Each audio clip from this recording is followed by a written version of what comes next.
Steam and Sorcery, a transdimensional adventure starring Phineas Frakture and Sir Vlishginath, the Cleansing Light. Episode 4.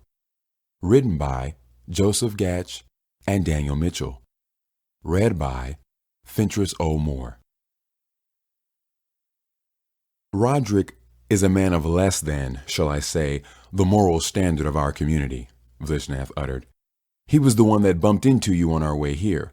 Unfortunately for you, he is also the most skilled thief in the entire realm, possibly in history. It would be child's play for him to lift an item from you without anyone noticing. Then arrest him, or slay him, or whatever you do around here, Phineas replied. I need to get it back. Vogoth held up his hand for silence from the outburst. What do you believe Roderick's motives are for taking the device, Sir Vlishginath? The same motives that drive him in everything he does. Profit. Stealing from a sorcerer would be another coup that he could add to his already long list of impossible conquests, and finding the highest bidder for the item would take very little effort on his part. I'm not a sorcerer, grumbled Phineas for the 8th time. Then I believe we have little choice. Take the gentleman to the sisters and begin your search for Roderick, Vogoth ordered. Phineas began to protest. However, Vlishginath was already speaking in his defense. With the church's permission, I would prefer to have Frakture accompany me. After all, it is his device. He knows what it looks like and how to keep someone else from using it. Vogoth and Garadane consulted quietly together for a moment, whispering intently while making gestures at their guest.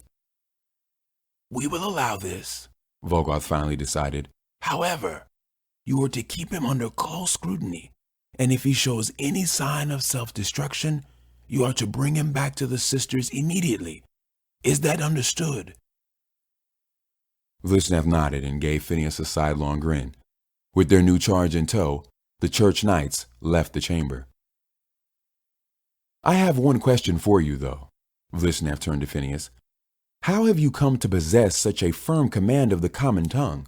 Typically, when an emissary comes from a foreign land, their grasp of common is a tentative one at best, yet you speak it as if you've lived here your entire life. Phineas stopped and cocked his head. I hadn't really thought of it, but that's really not the first thing on my mind. I just had a troll fall on me, my bomb taken, and was nearly committed to the loony bin. How old Mrs. Wallsprocket ended up teaching English in New York as well as Camelot isn't foremost on my mind, though she was old enough that she probably came from here. The visitor kept walking as both Vlishginath and Maximus looked at each other. Camelot? Vlishginath muttered. Maximus shook his head in response.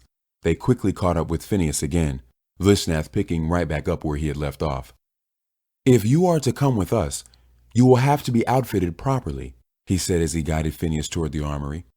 The world outside these walls can be a dangerous place, and you don't strike me as particularly adventurous. Phineas rolled his eyes at the comment. If the man only knew the dangers he'd seen the past few years. We'll start you with the basics. I can't move. Phineas stood in the middle of the room, covered head to toe in a suit of full plate, much like the knights wore. The suit was so heavy that he couldn't even lift his arm to open the visor on his helm. Maximus chuckled quietly. Phineas replied by sticking out his tongue behind the visor. All right, we'll try a chain shirt instead, Vlishginath said, frowning as he watched the spectacle unfold. That didn't work either. Nor did simple leather. I'll stick with what I have on, Phineas said after changing back into his own clothes. What about weapons? Have you ever used a sword? Vlishginath reverently lifted a long sword from a nearby rack and handed it to Phineas pommel first. Now, that I can do. Phineas took the sword from the church knight and it immediately dropped to the floor, ringing out as metal struck stone. Maximus laughed audibly this time. Phineas tried to lift the sword and barely got it off the ground. Do you have anything lighter than this? He asked as his face turned red. Maybe a short sword, Maximus said, though Phineas felt it was not in jest. Vlishginath took the long sword from him with one hand, handing him a 3-foot blade with the other. Much better, Phineas said, slashing it through the air. Show us what you can do. Maximus, Vlishginath looked to his comrade. Go easy on him. Letting out a low grumble, Maximus stepped forward. He drew judgment from the holster at his back, the blade itself bigger than Phineas's whole body. Bringing the weapon around in a move that belied its size, the blade came crashing down directly in front of Phineas, who stumbled backwards in the nick of time, the edge of the sharpened slab of black steel cutting into the stone floor of the small practice area that was set up within the armory. Pausing for a moment to look up from the gash he'd made in the ground, the half-giant grinned and came at Phineas with a series of thrusts and swings that sent the outsider racing for his life. I thought you told him to go easy, Phineas shouted as he ran. What am I supposed to do? He is, Vlishginath answered, and don't get killed. Stand and fight me, little man, Maximus growled. With a quick swat of his left hand, he knocked the sword from Phineas's hand, sending it skittering across the floor. You're disarmed. What chance could you possibly stand outside these walls? The giant glared at his opponent from under his helm. Phineas looked at the sword 10 feet away and then squared off with Maximus. About as much chance as you have inside that armor, Phineas said, glaring back.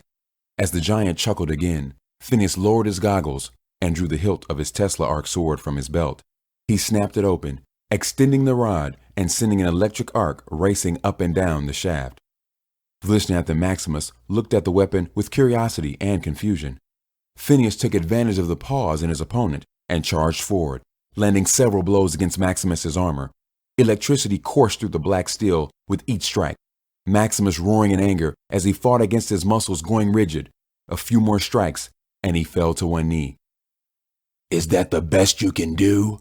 Maximus said, bringing himself upright once again. In response, Phineas drew a small pistol and fired a wave of energy at him, hitting Maximus square in the chest.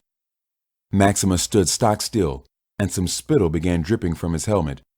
Vlishginath looked over at his companion, trying to see what was wrong with him. Max? In an instant, the half-giant doubled over and began to make retching sounds. I think we had better get out of here, Phineas said cautiously. Agreed, Vlishginath answered, his eyes going wide. I'll get the door.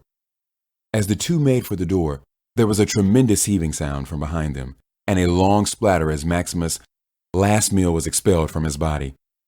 They took refuge down the hall, where they could still hear the half-giant's distress.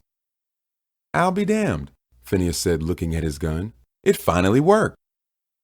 What did you do to him? Vlishginath asked Phineas. It's called a Vominator, a little non-lethal weapon I developed. Until now, it never worked properly. What it does is, it disorients a person until they, well, vomit. That it does. He's not going to be happy. Then he shouldn't have picked a fight with the scientist. Where is he? Maximus howled, the armory door crashing from its hinges. His helmet was off, dripping with sputum and bile, and he was wiping his mouth with his hand. Phineas arched an eyebrow as he saw the giant without his helmet on for the first time.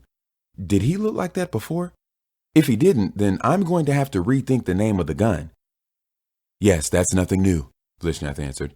He stepped between Phineas and the approaching Maximus, putting a hand uselessly against the half-giant's chest as if to stop him. Now, Max, he fought fair, I guess. That wasn't a real fight. The real fight's just getting started. As he spoke, Maximus shouldered past Vlishginath effortlessly, reaching down and grabbing Phineas by the front of his shirt. Lifting the diminutive Phineas, in comparison to the towering Maximus, up off the ground, the half-giant raised him to where the two were seeing eye to eye. Maximus's one good eye and the hollow socket of the other coming nose to nose with the professor. Try that again, and I'll crush your head like a grape. Understood? His split upper lip still slick with stomach bile. Maximus was a terrifying sight to behold without his helm. Phineas looked the giant square in the eye, without wavering, and with a hint of reckless abandon, he said in a cold tone, Go ahead. Do it. Frowning, Vlishginath took a sterner tone of voice. Maximus, put him down. With another low grumble, Maximus slowly lowered Phineas back down, releasing the front of his shirt and sliding his helmet back onto his head. You're lucky, little man. Maximus muttered, turning and stalking away. After several seconds of awkward silence, Vlishginath turned to Phineas. He's really not a bad guy, actually. Just a bad loser, smirked Phineas. The ride to Roderick's estate wasn't exactly a short one, but Phineas marveled at Vlishginath's 8-legged metal stallion Aramis from the moment he retrieved the small figurine and called it to life until the moment they arrived. Incredible, Phineas said as they dismounted, shaking his head and reaching out to prod the creature with one of his probes. In response, Aramis turned his glowing red eye upon the professor, Phineas coming up short and deciding against the procedure after all. Grinning, Vlishginath removed his helmet, leading Phineas up the stairs to the front doors of Roderick's manse. He reached up and grasped the solid gold door knocker beneath the large, decorative platinum R and a flourishing script that decorated them. He just lives out in the open? Phineas asked, baffled by the absurdity of it. Vlishginath nodded glumly. Indeed. Frowning, Phineas thought for a moment, looking back up to Vlishginath as he spoke again. How can an obvious thief live out in plain sight like this, flaunting his success without being arrested until the end of time? Looking over to him, Vlishginath sounded as frustrated as Phineas when he answered. 2 reasons, actually. 1, because he's never left behind enough compelling evidence to merit an arrest. 2, because we've yet to devise a cell that could hold him for more than 24 hours. Scoffing, Phineas looked back at the door as Vlishginath did, muttering, You ought to just cut him down with that glowing sword of yours then. Don't tempt me, came Vlishginath's reply, just as the door swung open. The butler whom Vlishginath knew was called Geoffrey stood in the door with a dignified poise, his expression wholly unamused. May I help you? Immediately falling into his most charming tone of voice, Vlishginath straightened up. Yes, I am Sir Vlishginath, the Cleansing Light. My companion and I were wondering if we could have a word with Roderick. It's urgent. Eyeing the two of them warily, Geoffrey seemed on the verge of yawning as he spoke, yet never did. The young master is presently out on a business trip, but I shall tell him you came to call. Now hold on just 1 minute, Phineas cried, growing increasingly pugnacious. I just rode a horse, all the way from Ascension, Vlishginath said with a nod. Ascension, Phineas continued, and I'm not leaving until we speak with this pickpocket of yours. Blinking once, Geoffrey looked at Phineas with the same disinterest as he spoke. As you wish. Feel free to wait here for the young master's return. That said, Geoffrey disappeared behind the door, closing it swiftly. I should have zapped him, Phineas muttered, glaring at the closed doors. Vlishginath shook his head. It wouldn't have done any good. Geoffrey was telling the truth. You mean this miscreant has a name? Phineas said, still sizing up the door and debating the use of a mild explosive. Chuckling, Vlishginath turned, motioning for Phineas to follow him. Yes, and if there's anyone who knows where to find Roderick, it isn't going to be him. I do, however, know someone who can find him for us. Frowning at the prospect of mounting the ill-tempered brown horse Vlishginath had acquired for him, Phineas descended the stairs next to the church knight. Great. Another one of your raving lunatics, eh? Laughing, Vlishginath's eyes went wide as he spoke in a genuinely apprehensive voice. You're going to wish you'd been wrong when you said that.